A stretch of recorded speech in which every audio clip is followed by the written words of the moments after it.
राधा माधव कुंज बिहारी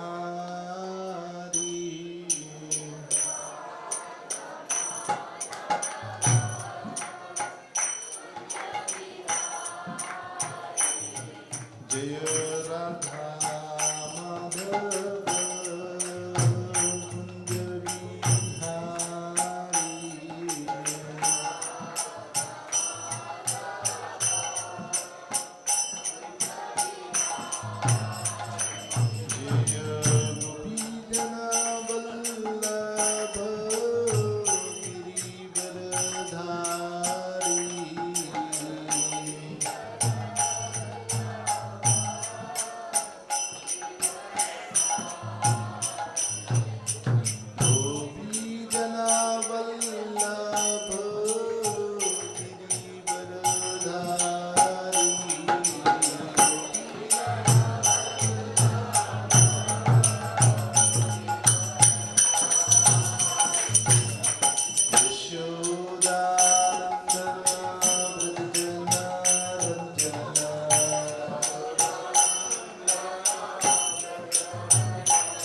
महाराज की।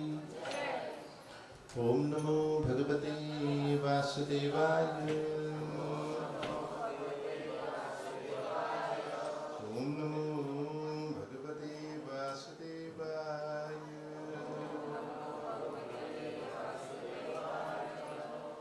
ओम नमो भगवते वासुदेवाय।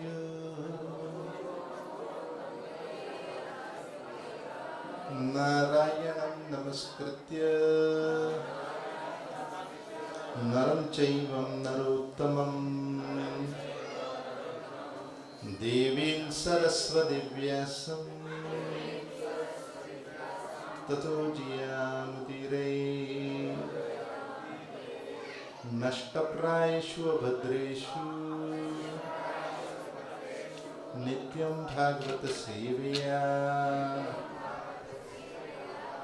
भगवती उत्तम श्लोके भक्तिरभवती नैष्टिकी। नमो विष्णुपादाय कृष्णप्रेष्ठाय भूतले श्रीमते भक्तिवेदांत स्वामीति नामिने। नमस्ते सारस्वते देवे गौरवाणी प्रचारिणे निर्विशेष शून्यवादी पाश्चात्य देशतारिणे।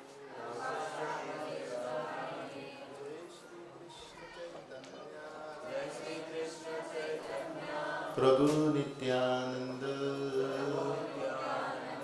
श्री अद्वैत गदाधर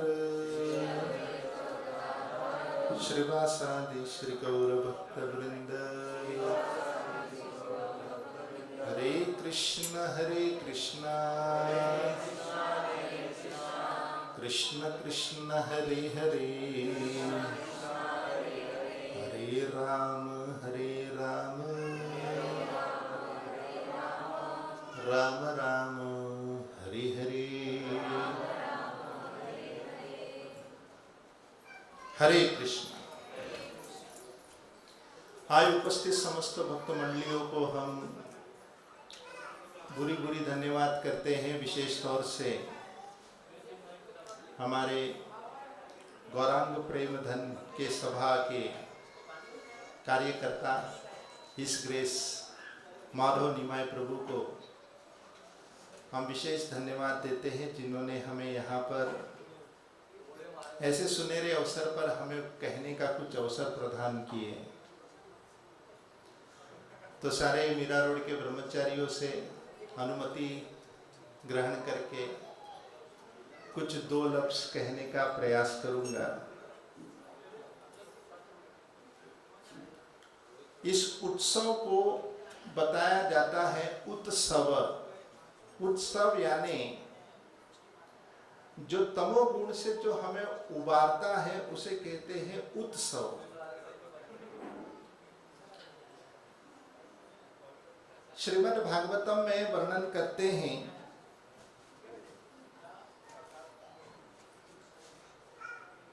प्रतिदिन हमारा जो जीवन की जो आयु जो है वो घटता जा रहा है। इसलिए बताया जाता है उत्थम अष्टम च ये नसो तत्याते क्षणम नित्यम उत्तम श्लोक वार्तया। लेकिन जो ऐसे अवसर पर जो भगवान विष्णु या भगवान कृष्ण की कथागान या कीर्तन में जो लगता है वो इस काल चक्र से हमेशा निवृत्त रहता है, उस पर इस काल चक्र का प्रभाव नहीं पड़ता।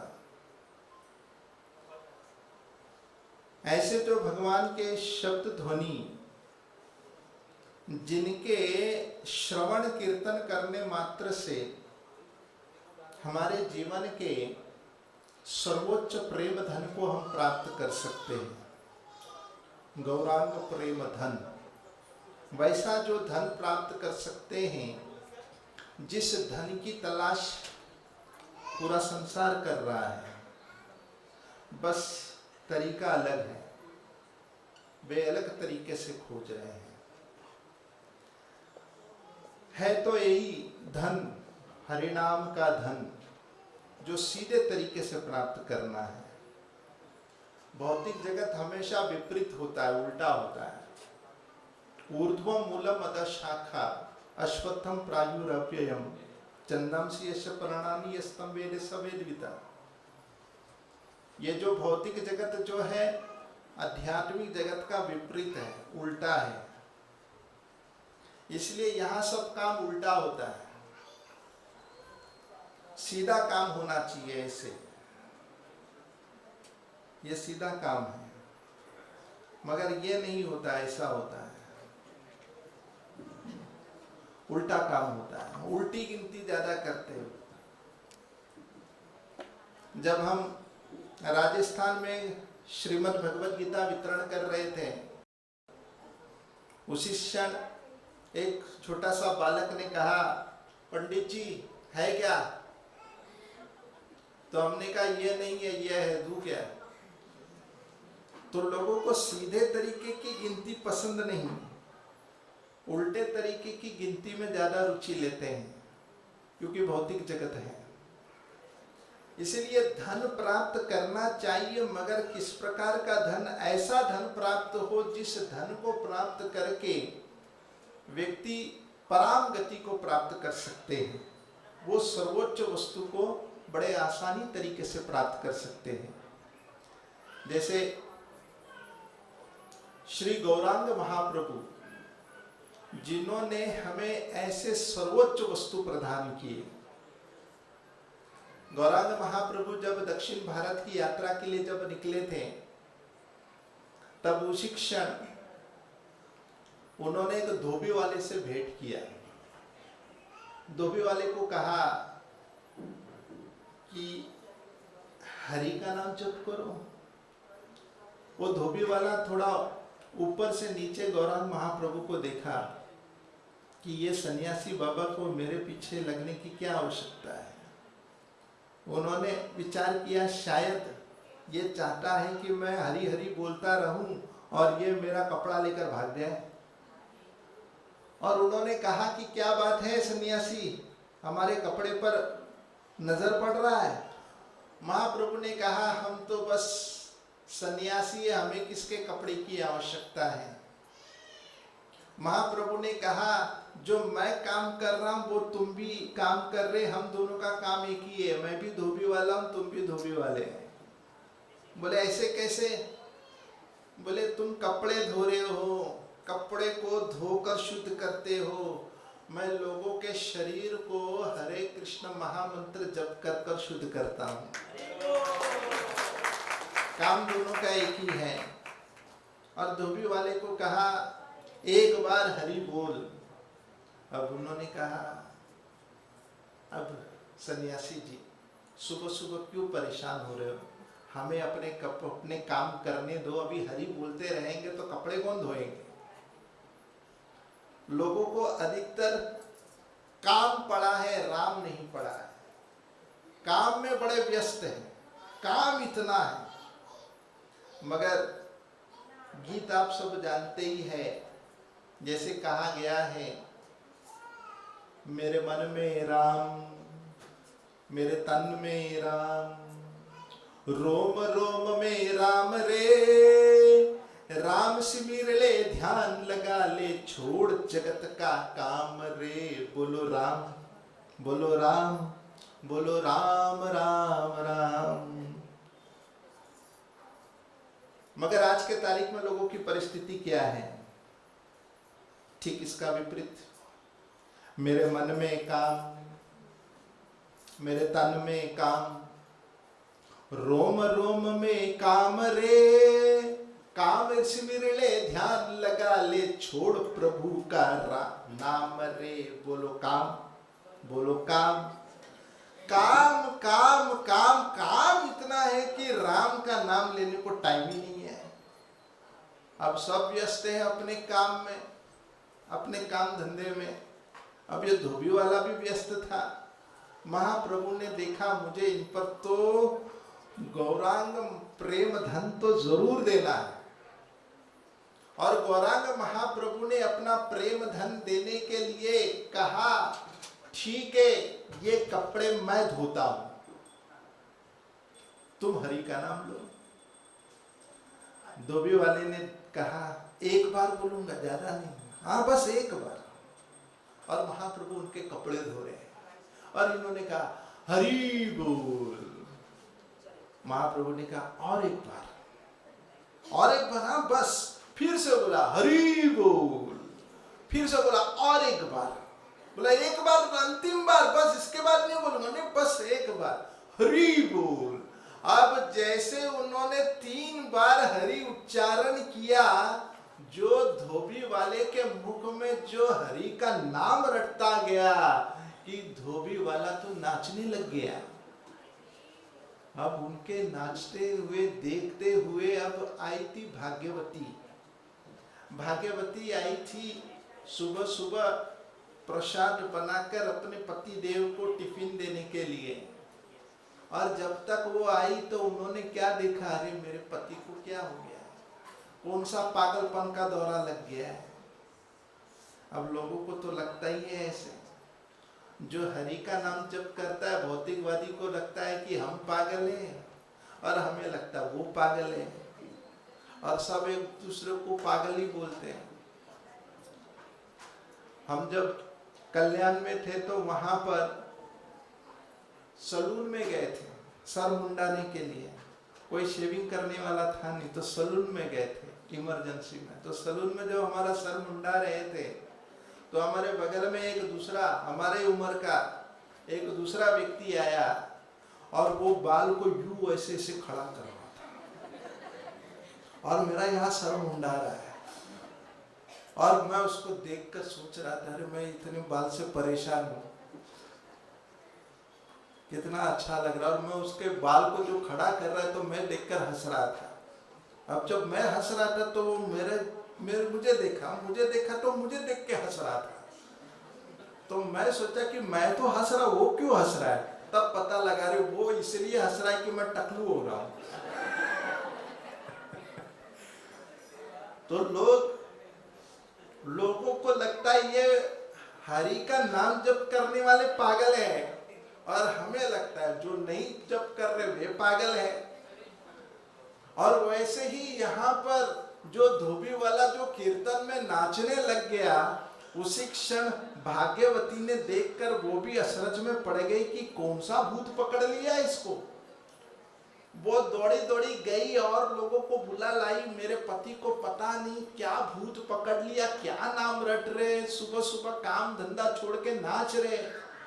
अब कोई दूसरा व्यक्ति आया, अब वो आया तो उन्होंने आकर जैसे ही उसे छुआ तो अब वो भी पागल हो गया।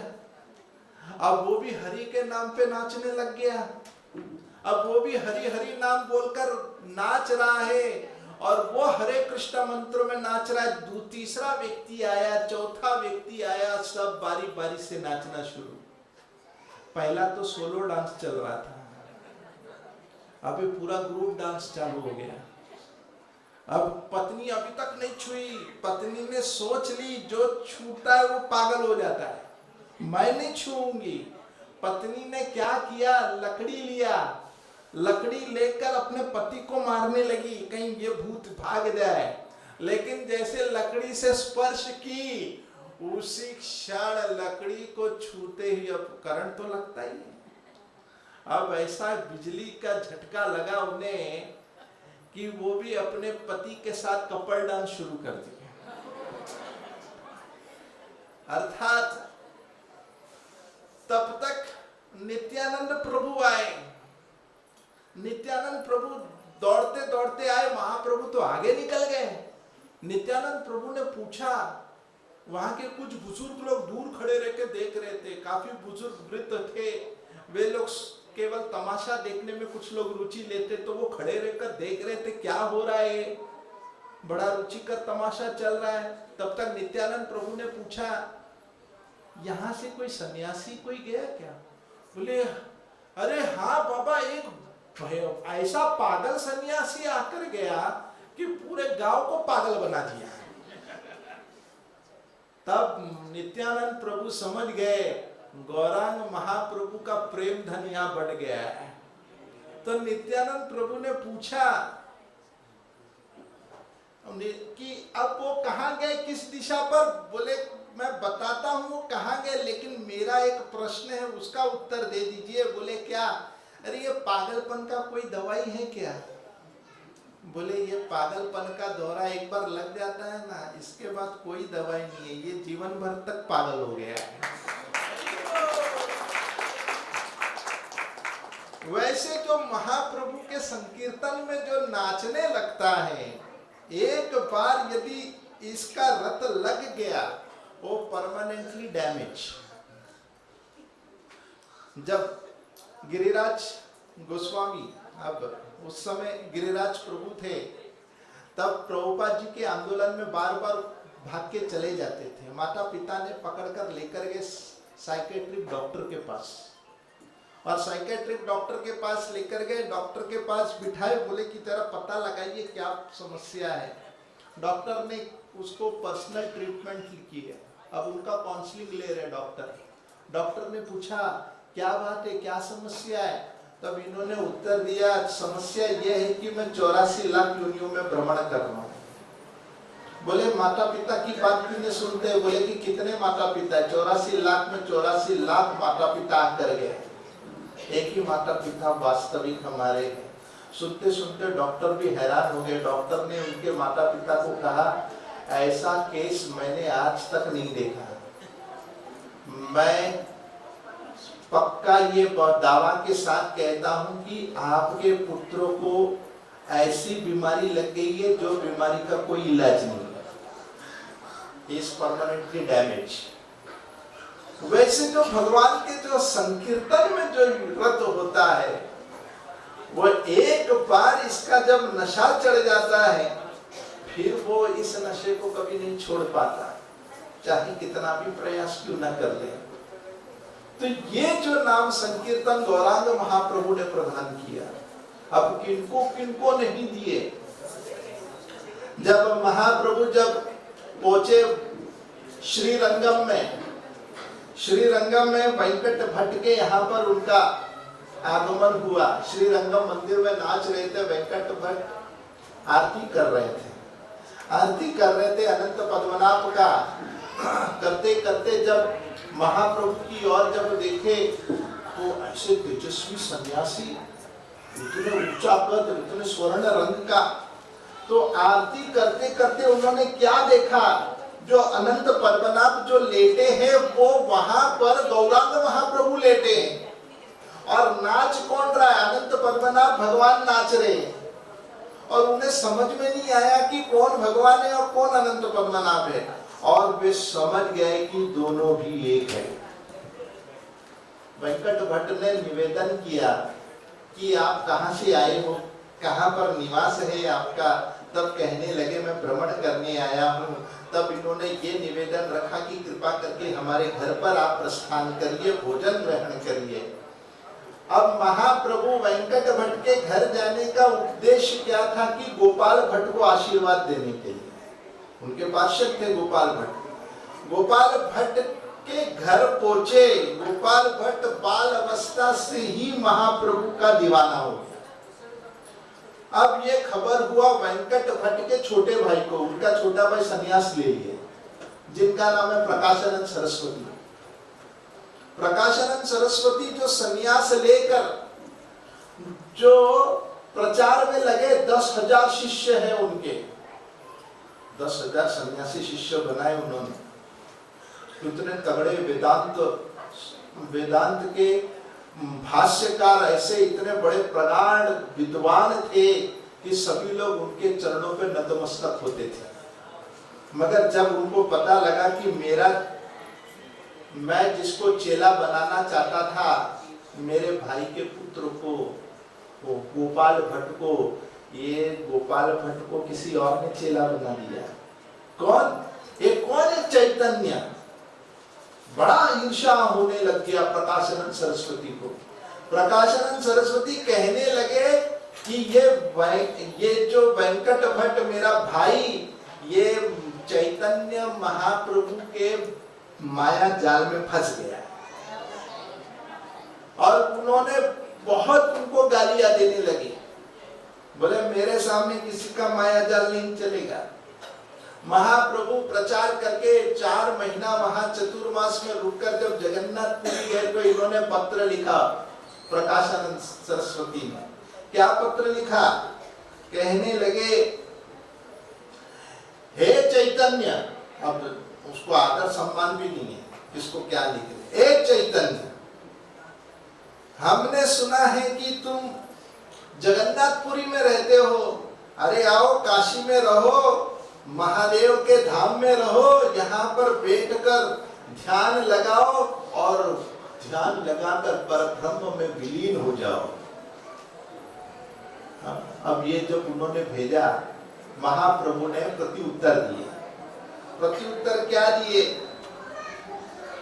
कि हे सखा, अब उन्होंने शुरुआत ही मधुर वाणी से की, हे सखा, तुम कहते हो कि काशी में रहना, तो काशी के धाम का इतनी महिमा हुआ क्यों? क्योंकि महादेव स्वयं वहां बैठ के राम राम नाम जप करते हैं, और राम का नाम जप करने से लोगों को मोक्ष प्राप्त होता है। तो मेरा तो कहना यह है कि तुम राम नाम जप करो। अब प्रकाशानंद सरस्वती ने इसका कोई उत्तर नहीं दिया। बोले क्या उत्तर देंगे? फिर एक दूसरा पत्र लिखा, हे चैतन्य, जगन्नाथपुरी में रहना है, अरे सन्यासी होकर धर्मों को ठीक से पालन नहीं करता है। विश्वामित्र मुनि, वशिष्ठ मुनि इतने बड़े तपस्वी भूखे प्यासे रहकर फिर भी मेनका रंभा के चक्कर में फंस गए थे, और तुम वहां बैठकर जगन्नाथपुरी में बैठकर मालपुआ हलवा मिश्री खा रहे हो। क्या मतलब तुम्हारा ये संन्यास लेने का? उन्होंने पत्र भेजा, महाप्रभु ने कुछ उत्तर नहीं दिए। अब इनके प्रति उत्तर को सार्वभौम भट्टाचार्य ने भेजा, और उन्होंने क्या भेजा कि प्रकाशानंद जी, मैं आपसे ये कहता हूं, खान पान से पता लगता है कि कौन बड़ा व्यक्ति है, तब तो फिर मेरा ये आपसे प्रश्न है, जंगल का शेर, जंगल का राजा, वो सिंह, वो खरगोश खाता है, हिरण खाता है, हाथी खाता है, मगर जीवन में एक ही बार अपने पत्नी के साथ सहवास करता है। और दूसरे तरफा कबूतर जो कंकड़ खाता है, और केवल कंकड़ खाते हुए भी वही कबूतर सबसे ज्यादा अपने प्रेयसी के साथ सहवास करने में प्रसिद्ध है। बताओ इसका उत्तर क्या है? अब इनको तो कुछ उत्तर ही नहीं दे पाए। समझ गए, महाप्रभु के चेले चपाटे बहुत तगड़े हैं उत्तर देने में, तो कुछ नहीं भेजा। फिर महाप्रभु गए वृंदावन की ओर। पहले वृंदावन गए, कहां पर? पहले काशी आए, काशी में रुके, फिर वृंदावन गए। जब काशी में आए तो प्रकाशानंद ने खूब गाली दी, अरे ये सन्यासी को कोई काम धंधा नहीं, केवल नाचता गाता रहता है। जैसे हमारे केरला में भी लोग कहते हैं, आप लोग की संस्था कौन सा? सड़क पर नाचने वाली संस्था है ना। अब अभी आप देखिए, कोई ऐसी संस्था नहीं है जो सड़क पर नाचती है। जो ये हरे कृष्णा मूवमेंट ही एक ऐसा मूवमेंट है जो सड़क पर भी नाचता है। अब ये सड़क पर नाचता है यानी कि क्या है? कोई छोटी मोटी बात नहीं है, बड़ा दिलेर है। जो सड़क पर नाचने वाला व्यक्ति वो कौन है? वो जानता है कि कृष्ण ही मेरे पिता है। जिसके मन में डाउट है कि भगवान कृष्ण है, वो सड़क पर कभी नहीं नाचेगा। इसीलिए तो माता कुंती क्या कहती है, माता कुंती नहीं, रुक्मणी देवी क्या कहती है? रुक्मणी देवी कहती है कि मैं जब से भगवान कृष्ण के विषय में सुनी, श्रुत्वा गुणान भुवन सुंदर शृण्वताम ते निर्विश्य कर्णैर विवरै हर्त्वांगतापम रूपम दृशाम दृशिमताम अखिलार्थ लाभम त्वयं अच्युता अतृप्तम। मैं कहती है कि मैं बेशरम बन चुकी हूँ, अतृप्तम में। क्यों मैं ऐसी बेशरम बन गई हूँ? क्योंकि भगवान कृष्ण के भक्ति का रस चढ़ गया है। मैं बेशरम बनकर मैं लव लेटर लिख रही हूँ। कोई स्त्री अगर प्रेम संदेश दे रही है यदि पुरुष को, तब फिर समझना चाहिए कि अरे वो ज्यादा ही डेरिंगबाज है। तो माता रुक्मणी देवी क्या कहती है, मेरे पास ये डेरिंग कहाँ से आया? मेरे पास ये डेरिंग आया क्योंकि मैं कृष्ण भक्ति में डूब गई हूँ। तो जब किसी को अगर नापना है कि मैं भक्ति में कितना बढ़ रहा हूँ, ये देखिए कि आप कितने बेशरम बन रहे हो। जितना ज्यादा बेशरम बनोगे उतना भक्ति बढ़ गया। दिस द मेजरमेंट, ये हमारा मेजरमेंट है। आप जब से हरे कृष्णा में आएंगे तब से लोग आपको पागल बोलना शुरू करेंगे, अड़ोस पड़ोस वाले। और यहाँ तक कि जब आप लोकल ट्रेन में भी चढ़ोगे तो भी लोग यही कहेंगे। हम जब लोकल ट्रेन में चढ़ते हैं तो लोग एक बार देख के संतुष्ट नहीं होते, देखते तो बार बार देखते, कौन है ऐसा सर मुंडा कर कौन घूम रहा है। तो उनकी नजर हटती नहीं है। क्यों? क्योंकि उनको लगता है कि ये लोग कोई इस ग्रह के नहीं है, ये किसी अन्य एलियन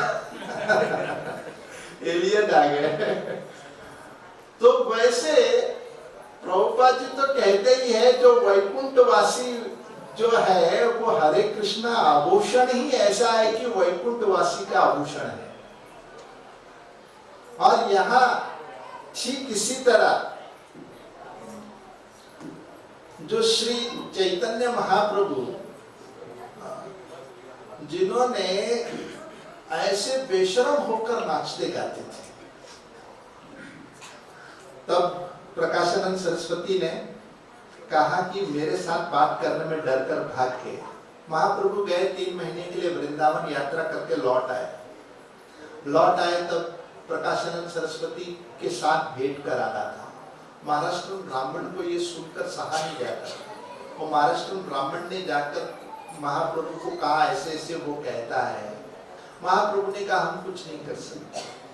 तब महाराष्ट्र ब्राह्मण ने क्या किया, वैष्णव के साथ मीटिंग करके उन्होंने तय किया कि दोनों को बिठाकर प्रसाद का आयोजन करेंगे और दोनों सम्मेलन को बुलाया गया। तो वहां पर प्रकाशानंद सरस्वती 10,000 शिष्य के साथ बैठे थे और महाप्रभु को भी आमंत्रण दिए थे प्रसाद के लिए, और महाप्रभु भी आए। और जब महाप्रभु आए तो जहां पर चरण धोते उसी स्थान पर महाप्रभु बैठ गए। और प्रकाशानंद सरस्वती देखकर हक्का बक्का, कौन इतना तेजस्वी सन्यासी। प्रकाशानंद सरस्वती अपने 10,000 शिष्य के साथ तेजस्वी दिख रहे थे। जब महाप्रभु का आगमन हुआ तो प्रकाशानंद सरस्वती का भी तेज फीका पड़ गया। और प्रकाशानंद सरस्वती अपने आसन से उठकर गए और महाप्रभु को हाथ देकर कहे कि आइए मेरे साथ बैठिए। प्रकाशानंद सरस्वती ने अपने बगल में जब महाप्रभु को बिठाए, कहने लगे सन्यासी होए निज धर्म नहीं जाने, भावुक होए फिरे भावुक होए नाचे। अरे सन्यासी होकर भी आपको अपना धर्म नहीं पता, भावुक होकर नाचते गाते हो, क्या पागलपन है। महाप्रभु कहने लगे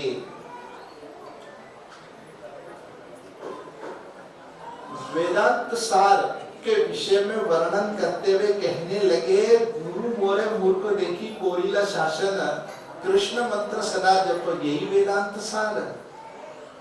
वेदांत सार के विषय में क्या कहा कि गुरुजी ने मुझे कहा कि तू मूर्ख नंबर 1 है। देखो हमारी परंपरा की शुरुआत ऐसी है। यदि हम अपने आप को मूर्ख नहीं समझते हैं तो यानी कि हम अपर संप्रदाय में चले गए। हमारा रियलाइजेशन क्या है? आई एम फूल, मैं मूर्ख नंबर 1 हूं। ये हमारा रियलाइजेशन है, ये आत्म साक्षात्कार है। और महाप्रभु कहते हैं कि गुरु मोरे मूर्ख देखी, मुझे गुरु ने कहा तू मूर्ख, अव्वल नंबर के मूर्ख है, इसलिए इस महामंत्र को जप करते रहना। और जब से मैंने इस मंत्र को जप करने लगा, किबा दिला गोसाई किबा अवतार नाम, जपित जपित होइला मन मोरा पागल। ऐसा मंत्र दिया, ऐसा मंत्र जिस मंत्र को जप करते करते मैं पागल हो गया। प्रकाशानंद सरस्वती सुनने लगे, सुनते सुनते एक लफ्ज नहीं बोले, महाप्रभु हरे कृष्ण कृष्ण कृष्ण हरे राम राम राम हरे। ये सुनकर प्रकाशानंद सरस्वती भी अपने अंदर हरे कृष्ण कृष्ण कृष्ण हरे राम राम राम हरे। रटते रटते वो दिन का फेस्टिवल खत्म, दूसरे दिन तीसरे दिन लगातार प्रकाशानंद सरस्वती यही मंत्र बोल रहे। प्रकाशानंद सरस्वती सोच में पड़ गया, अरे मैं क्यों पागल हो रहा हूं। अब उनका तो मंत्र कुछ और था, अहम ब्रह्मास्मि, और ये नाम जप कर रहे हरे कृष्णा। अब हैरान हो गए प्रकाशानंद सरस्वती। उन्होंने सोचा ये चैतन्य महाप्रभु ने अपना तो कमाल दिखाया, मेरा जलवा मैं दिखाऊंगा। उन्होंने बुलाया महाप्रभु को कि आप आइए, आमंत्रण किए। महाप्रभु आए, बोले कि मैं आपको कुछ सिखाना चाहता हूँ। बोले क्या? वेदांत सिखाना चाहता हूँ। 5 दिन लगातार बैठ के वेदांत सिखाए। महाप्रभु चुप बैठ के सुन रहे। सुनते सुनते सुनते महाप्रभु को पूछने लगे, कुछ समझ में आ रहा है? महाप्रभु कुछ नहीं समझ में आ रहा। तो कहने लगे बुझी ना? बोले नहीं, कुछ नहीं समझ रहा है। तो बोले अरे पूछना चाहिए ना, नहीं समझ रहा है। बोले आपने कहा कि चुप रहकर बैठ के सुनो, तो मैं चुप रह के बैठ के सुन रहा हूं, मैं कैसे पूछूं? तो बोले अरे कुछ समझ नहीं रहा है, क्यों नहीं समझ रहा? बोले मुझे वेदांत तो आता है मगर आपकी बात नहीं समझ में आ रहा। तो बोले ठीक है, तो आप क्या कहना चाहते हैं? बोले वेदांत का वाक्य को समझाते हुए कहने लगे कि केवल भगवान कृष्ण ही सबके स्वामी है। वो जो ब्रह्म में विलीन होने का जो तुम्हारा कहना है ये सरासर गलत है। बोले शंकराचार्य ने लिखा है भाष्य। बोले शंकराचार्य ने शारीरिक भाष्य लिखा है। शंकराचार्य के बारे में आप ऐसे कह रहे हो? तब उन्होंने कहा शंकराचार्य ने क्या किए थे। शंकराचार्य ने जब संन्यास लिए तब अपने माता को संदेश दिया था कि मैं जा रहा हूं संन्यास लेने। माता ने कहा कि बेटा जब मेरा अंतिम यात्रा होगा तो तू जरूर आना। बेटे ने वादा कर गया और अपने वादा को पूरा किया। अंतिम समय पर शंकराचार्य उपस्थित हो गए और जब उनके समक्ष खड़े हो गए, माँ देखकर अचरज में पड़ गई, अरे मेरा बेटा वापस आ गया। और कहने लगे कि बेटा तू आ गया? बोले हाँ माँ मैं आ गया, लेकिन लोग कहते तू शंकर है, तू कौन है? शंकराचार्य ने कहा माँ लोगों का कहना है मैं शंकर हूँ, मैं शंकर नहीं हूँ, मैं शिव शंकर नहीं हूँ, मैं तो आपका बेटा हूँ। बोले हाँ तू तो मेरा बेटा है, तू तो सबको सिखाता है, कुछ मुझे भी सिखा कि अंतिम समय पर मैं क्या करूं। तब उसी क्षण आदि शंकराचार्य ने अपनी माता को कृष्ण अष्टकम सुनाए।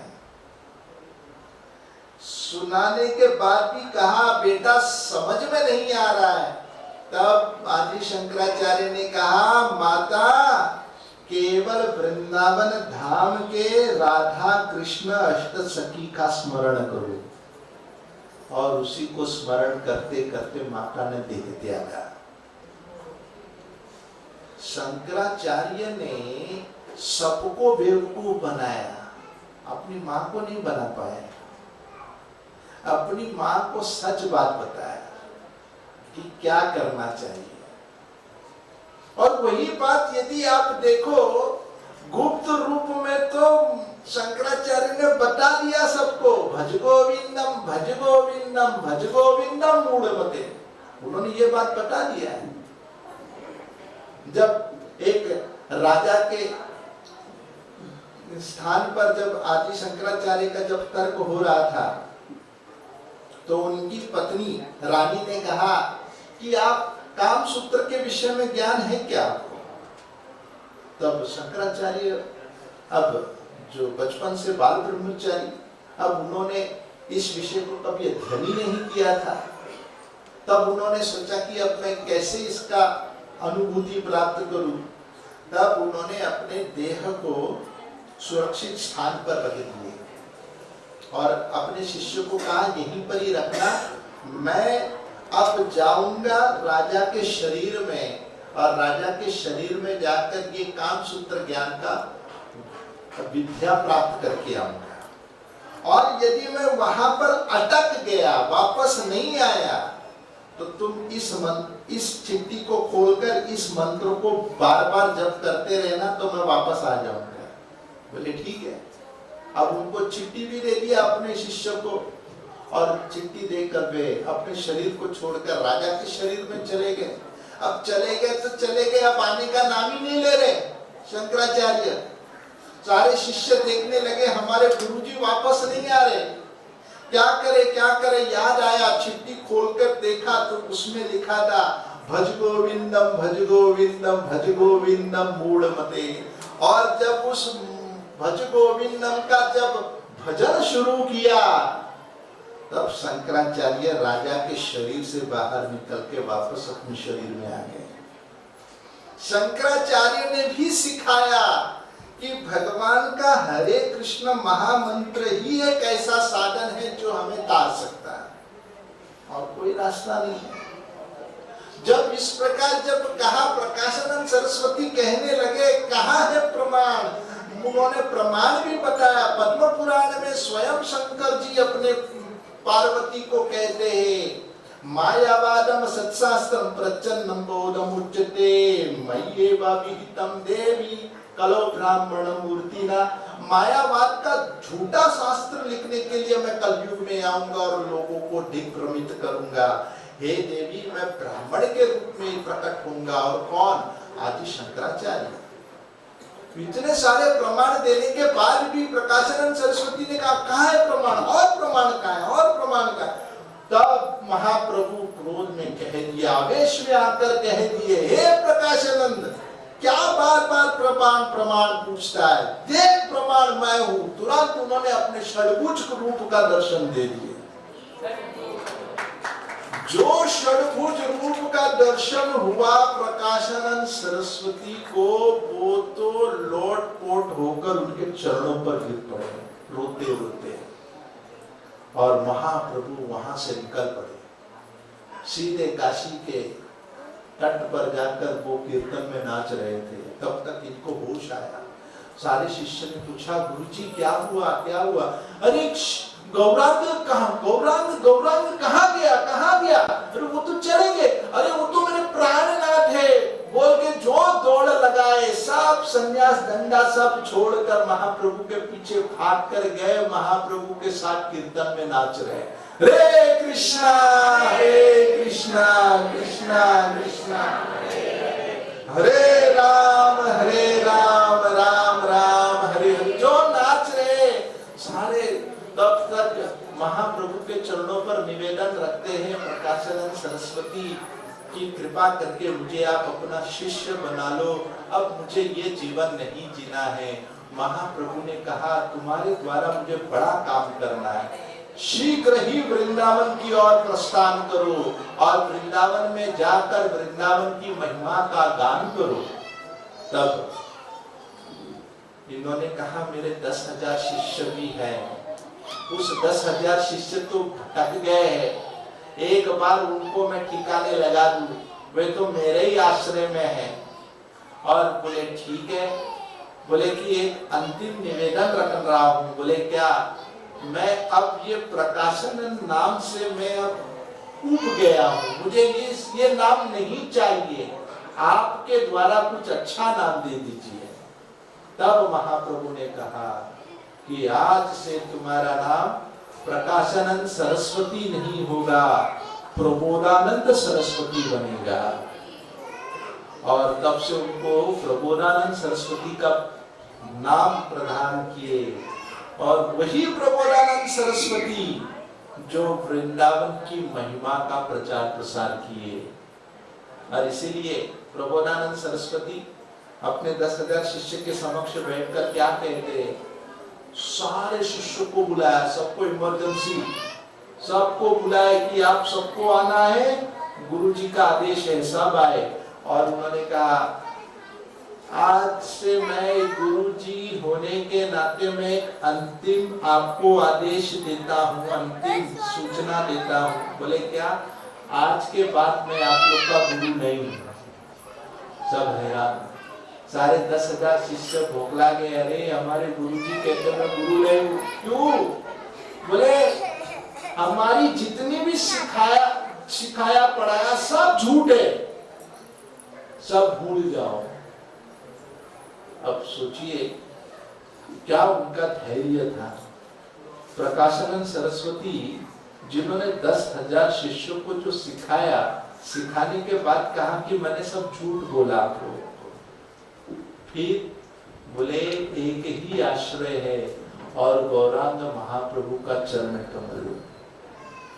इस प्रकार आदेश देकर वे भी भगवान के गौरांग महाप्रभु के धन को प्राप्त कर कर वृंदावन की ओर निकल पड़े। ऐसे ही श्री चैतन्य महाप्रभु ने ऐसे कईयों को अपना धन प्रदान किया और जिस धन को प्राप्त करके लोग अपने जीवन को सफल किए।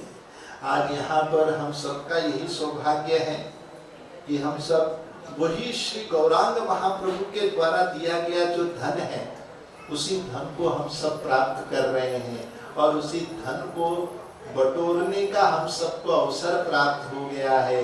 तो ऐसा धन प्राप्त करो, ऐसा धन प्राप्त करो जिस प्रकार एक कंजूस व्यक्ति धन को बटोरता है। इसलिए भगवान का नाम जब कैसे कंजूस व्यक्ति पैसे गिनता है, ध्यान से गिनता है, उसका ध्यान इधर उधर थोड़ा भी नहीं भटकता है। जिस प्रकार एक कंजूस व्यक्ति धन गिनने में बड़ा ध्यानी बन जाता है, वैसे ही एक भक्त को भगवान के धन को, भगवान के हरिनाम धन को जब गिनना शुरू करते हैं तो पूरी समाधि होकर गिनना चाहिए। यही हम सबका प्रेम अवसर है और सभी भक्तों को बहुत धन्यवाद। हरे कृष्णा। श्रील प्रभुपाद की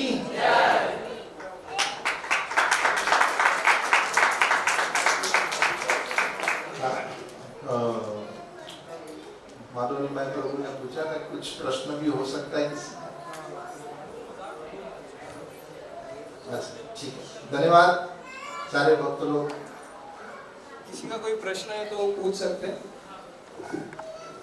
अच्छा प्रश्न है। प्रभु जी पूछना था कि सरस्वती जो जिनको प्रबोधन बताया उन्होंने, तो उनका मंत्र क्या था?